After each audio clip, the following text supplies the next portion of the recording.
As we reported, California is still struggling to deal with record heat, and the state's electrical grid operator warned that rising demand could even lead to outages tonight.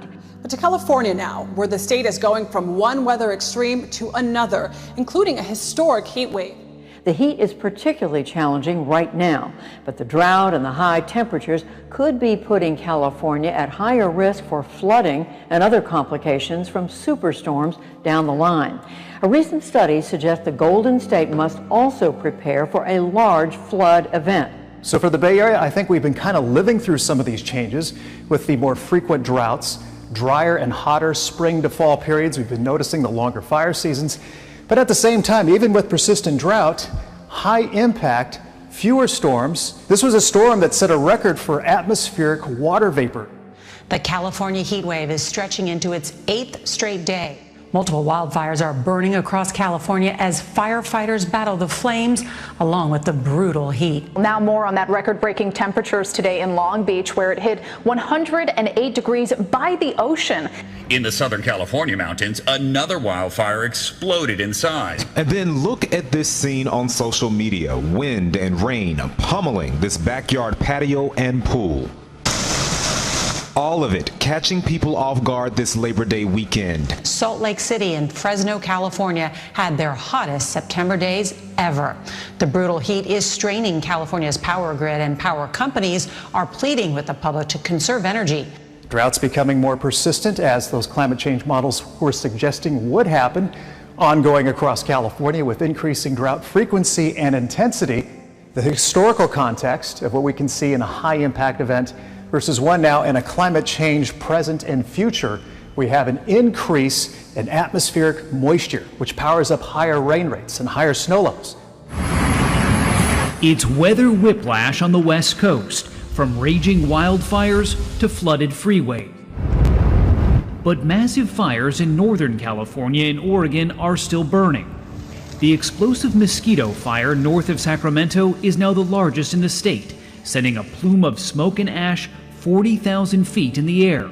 This is all happening as climate change is making the American West hotter and drier. Now, scientists say that climate change doesn't necessarily cause a heat wave to happen, but it can make them longer and more intense.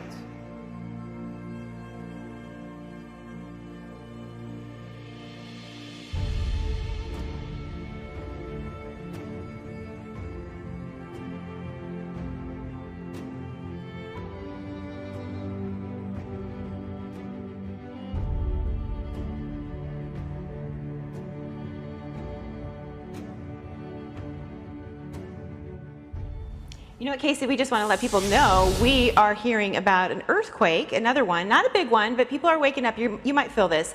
If we can take the iPad, it'll show you what we're talking about from the USGS. 3.0, it's 5 kilometers west of Manhattan Beach. There it is. So that's not far off the coast, right? So you might have felt that. We're hearing that people are feeling that. I think Sam Rubin actually felt it. I'm going to show you a tweet here that he just sent out. So yeah, 3.0, you should feel that. Yeah, you'll feel that. You know, the reason a lot of people go, oh, that's no big deal. You know what? It might not be a big deal. The only reason we want to let you know is because what happens, the first thing that you wonder is like, was that an earthquake or am I crazy? Like, you just want to know. We want to assure you that you're not crazy.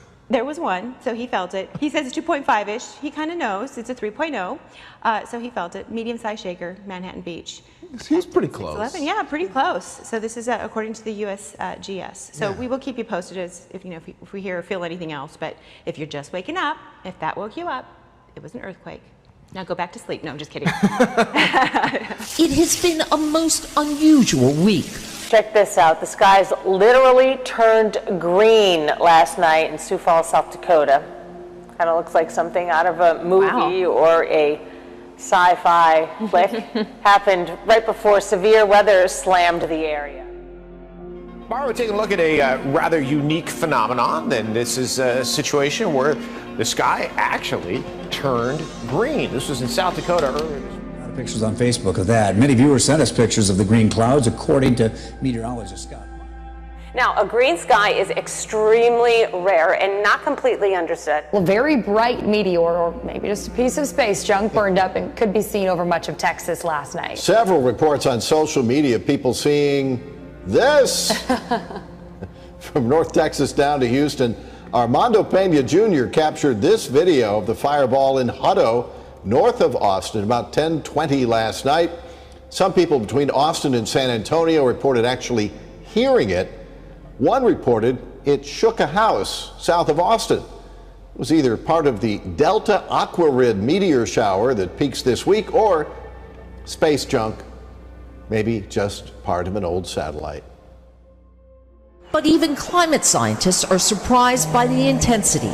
Breaking these temperature records, for example, by so far several degrees, goes beyond what we expected at this point. Wildfires threatening Yosemite, scorching heat baking the Pacific Northwest, biblical rains and floods in the nation's midsection. All the hallmarks of climate change. This week, Kentucky endured deadly 1 in 1,000-year rain and flood events. Precipitation events are now more frequent and intense across the country.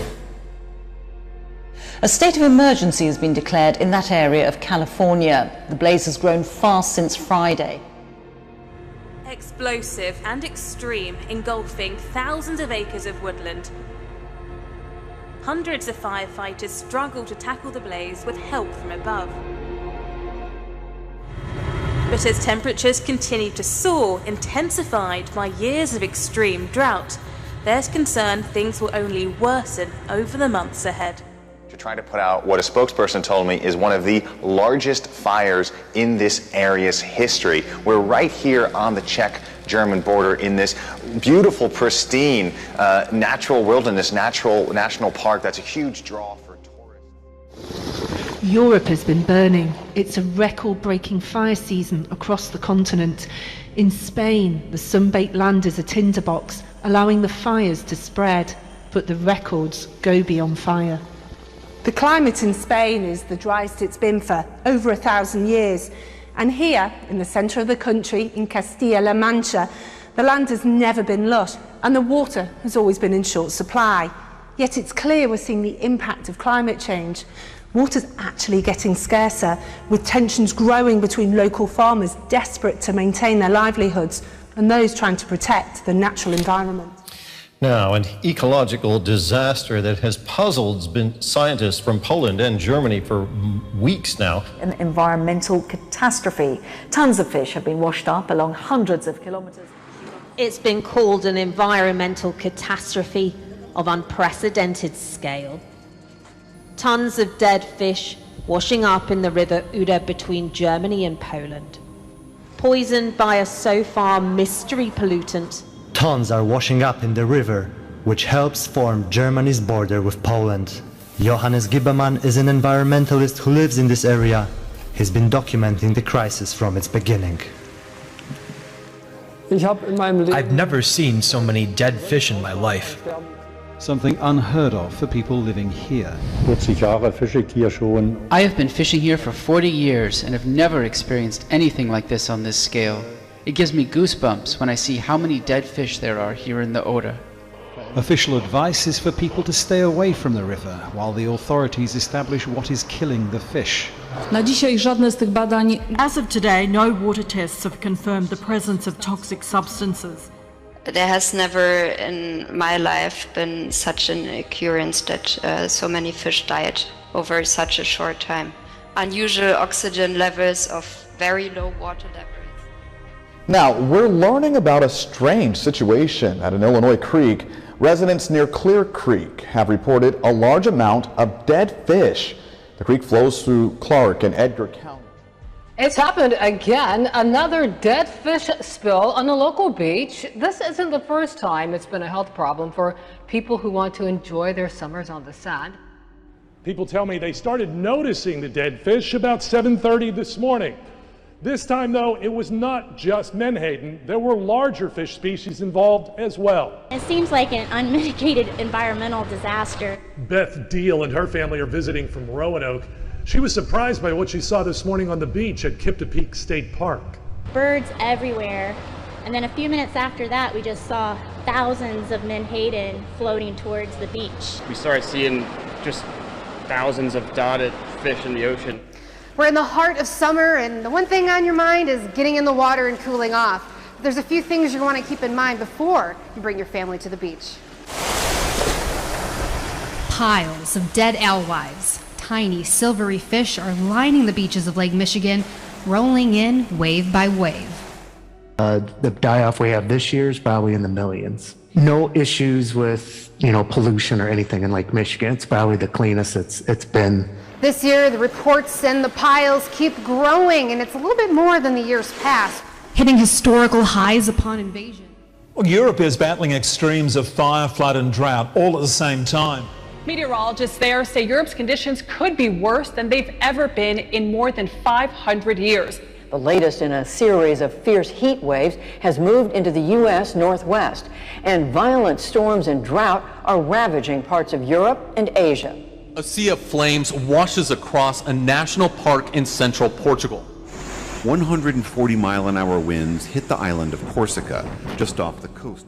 It's the same in Italy. Firefighters in temperatures of 40 degrees battling to contain blazes in Sicily, while on the island of Pantelleria, tourists in Venice had to run for cover as wild winds and rain swept in. Elsewhere, dead fish bake in the hot summer sun as Europe endures its fourth heat wave. But the lack of rain has British farmers fearing their livestock might run out of food. I've lived here all my life, I'm 24, and I've never seen it so dry. Take this field in London. It should be filled with green grass. In cities across France, sheets of rain and hail pound the streets. Trees are uprooted in backyards, and people wade through storm waters overflowing onto sidewalks. These extreme events, which climate scientists say are increasingly being driven by a warming world, are spreading wider and wider. In Germany, it's been the opposite.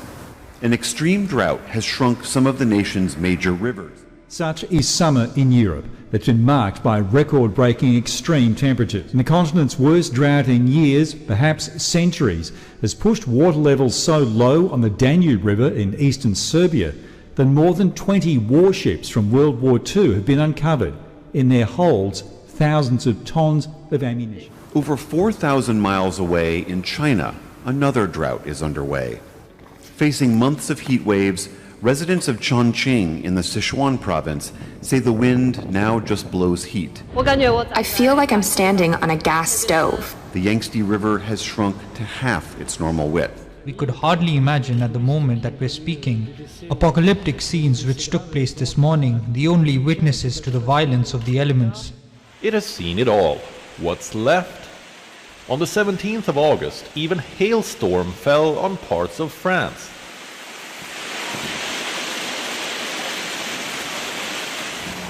Is any of this normal? It is not. This is extreme weather. This is climate change, changing our world and our realities.